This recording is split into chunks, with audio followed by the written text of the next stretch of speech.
Hello, my name is Jackie Gilmore. I'm an RN with 20 years experience in hospice, both adult and pediatric. I've been very blessed to work with Caring Cradle for the last few years, and I'm excited to be talking to you about this very special tool that will allow us to immediately give to a grieving mother the one thing that she's asking for: time. Time to say goodbye. Time to make a few memories. Time to slow down the racing thoughts. Time for their family, for friends to visit, to maybe call their pastor or their clergy to come make a visit. In this video, I'll be speaking to you, the nurses who are at the bedside. We're going to talk about how the Caring Cradle was designed not only for the family, but also for the nurse. As the nurse who's caring for a family, processing the grief of this loss, you also have your own emotions. The last thing you want to be worried about is another piece of equipment that needs to be monitored and watched constantly. You want to be able to give this tool of this time to the family and know in your heart that that's all that mother is asking for. As you can see, the bassinet on the Caring Cradle is violet. We all know who have worked in a clinical setting, there are certain indicators on a door that might warn you of a fall risk or of some kind of precaution. The violet color on the bassinet is to alert medical staff, housekeeping, dietary, how they might approach this family when entering the room.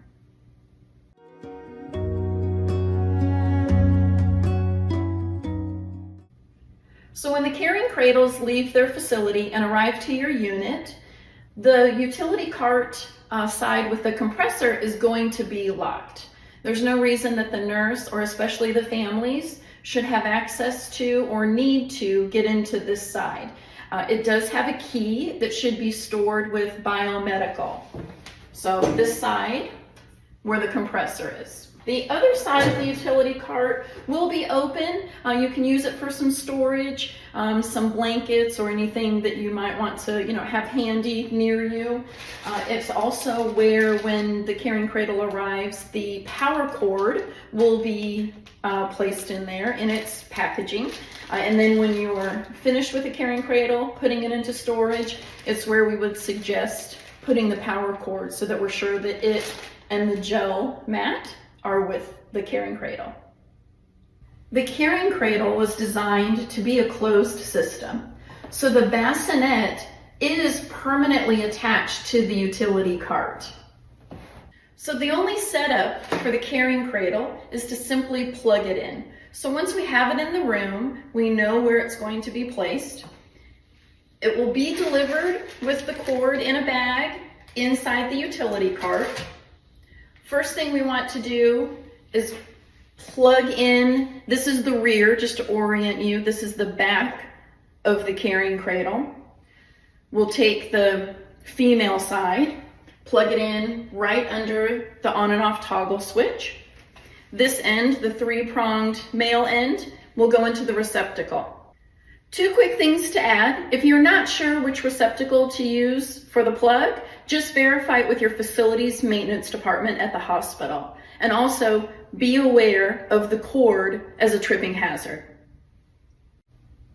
And as a reminder, we never want to use an extension cord with the Caring Cradle.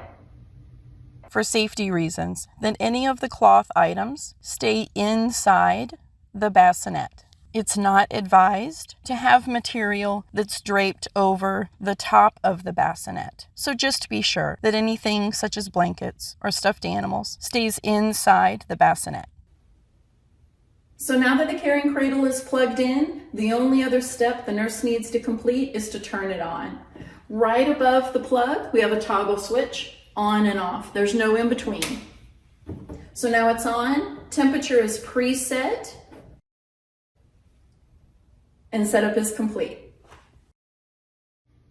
So now that the carrying cradle is plugged in and turned on, let's talk about the cooling process. In the utility cart, there's a compressor that starts to cool as soon as you turn the unit on. Depending on the ambient room temperature, it could take up to 30 minutes to cool the bottom of the bassinet, which then in turn cools the heart of the carrying cradle, which is the gel mat. And don't forget, when we're setting up the carrying cradle for use, be sure that the gel mat is lying flat into the bottom of the bassinet. That assures a consistent and quicker cooling effect. I'm going to take a moment and show you 2 examples of how to swaddle the baby. You'll wrap the baby with the gel mat.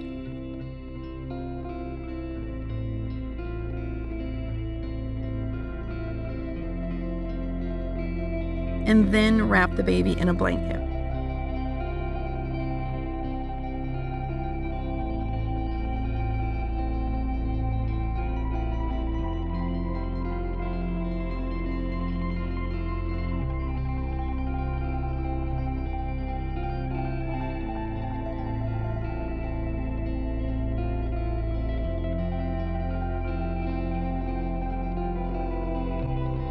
It's not going to feel this perfect when you do it for the family.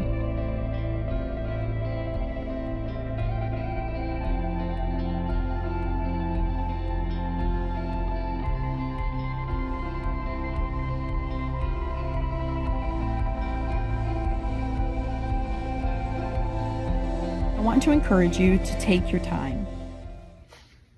So once you have baby swaddled in the gel mat, we can then hide that gel mat underneath blanket that families brought or the hospital blanket, swaddle baby in that. It's still the cool gel mat that is in contact with baby. That's the important part of that. Now mom's free to move around the room, doesn't have to be tethered to the bassinet. So when we're explaining this process to our moms and the families, we just need to let them know that it's the cooling gel mat that's allowing baby to stay in the room for more time for snuggles, for time for pictures, and that when mom starts to feel the cooling effect lessen, then she needs to return baby to the bassinet. It's very important to remind them, let them know, we need to unswaddle baby to lay that gel mat flat. That's the best way, the quickest way to let it cool back down, and then they can swaddle baby again and take baby back out. Another beautiful thing about the carrying cradle is that while it is in use and in the room with the family, as the nurse, there isn't anything for us to monitor. We'll go into the room when the family asks for something. We'll go into the room to check on them, and we'll be able to have our attention on their needs. The compressor will keep the bassinet at an appropriate temperature that's already set. There's no thermostat on the outside for the nurse or the family to worry about.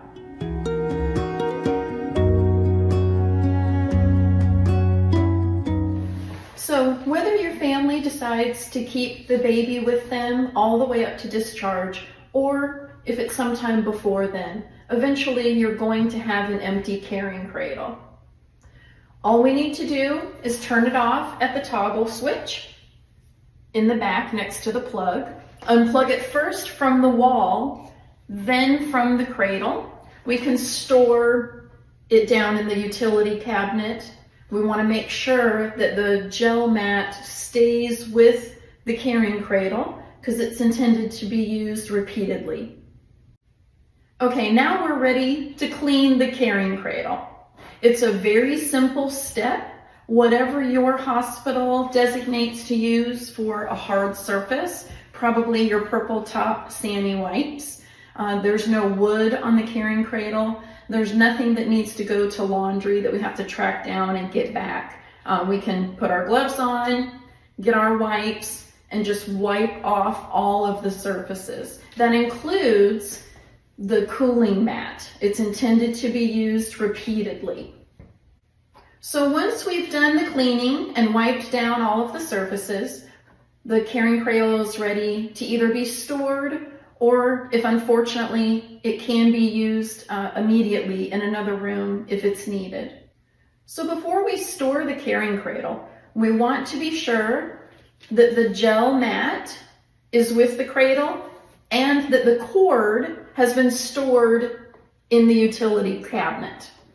Wherever your unit is going to decide to store the caring cradle, it could be in a utility closet, but we would recommend keeping it close to the unit so that it doesn't accidentally get moved. We know how things can get moved around in the hospital, so you don't have to track it down. And then it's simply waiting for the unfortunate next time that you need to use it. Might want to just check it, see if it needs to be wiped off again, dusted if fortunately you haven't had to use it for a while, and then you begin the setup for the next one.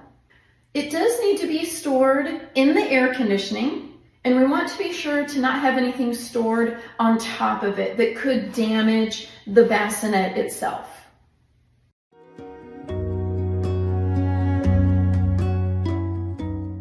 So after the nurses were using the original caring cradle for a while, we started to get some feedback with requests for a smaller unit for those tiny losses, for the micro preemies.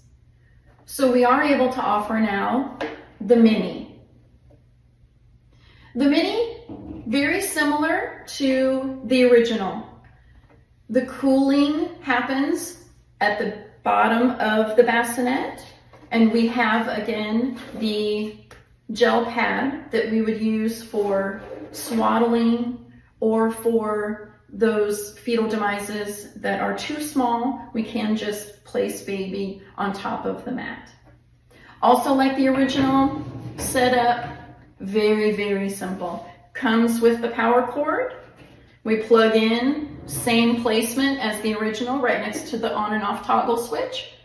Place it into the mini first, then into the wall.